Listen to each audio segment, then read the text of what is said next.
Hello everyone, আসসালামু আলাইকুম। কেমন আছেন সবাই? আশা করি যে যেখানে আছেন সুস্থ আছেন। আজকে নতুন একটি ভিডিও নিয়ে হাজির হয়েছি। আশা করি এই ভিডিওটি আপনাদের উপকারে আসবে। যারা চুল লম্বা করতে চান এবং চুলের গোড়া মজবুত করতে চান তাদের জন্য এই রেমেডিটি একদম পারফেক্ট। শুধুমাত্র দুইটা উপাদান দিয়েই কিন্তু আপনারা চুলের গোড়া মজবুত করতে পারবেন এবং চুল লম্বা করতে পারবেন।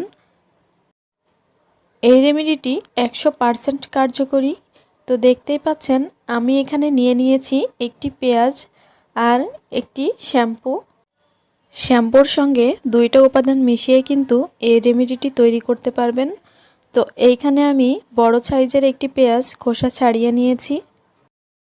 এখন পেঁয়াজটিকে আমি ছোট ছোট টুকরো করে নিব।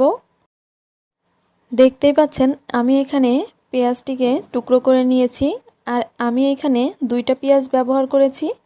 আপনারা আপনাদের পরিমাণ বুঝে পেঁয়াজ নেবেন। এখন পেঁয়াজগুলোকে ব্লেন্ড করে নিব। এখন আমি পেঁয়াজগুলোকে একটি ছাঁকনির সাহায্যে ছেঁকে নিব। এখানে মূলত পেঁয়াজের রসটাই ব্যবহার করতে হবে। পেঁয়াজে রয়েছে প্রচুর পরিমাণ ভিটামিন এ, ভিটামিন সি ও সালফার, যা কিনা আমাদের চুলের গোড়া মজবুত করে, চুলকে লম্বা করে এবং নতুন চুল গজাতে সাহায্য করে। তো এই তো আমি পেঁয়াজ থেকে পেঁয়াজের রসগুলো আলাদা করে নিয়েছি।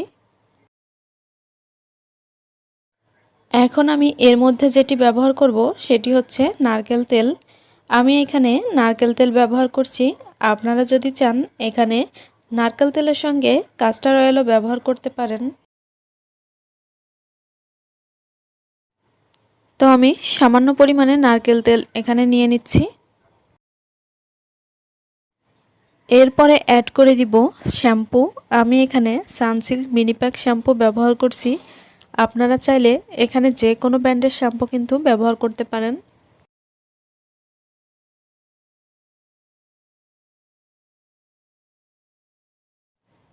আমি এখানে 1 চা চামচ পরিমাণ শ্যাম্পু নিয়ে নিব। সাধারণত মিনি প্যাকগুলোতে 1 চা চামচ পরিমাণ শ্যাম্পুই থাকে।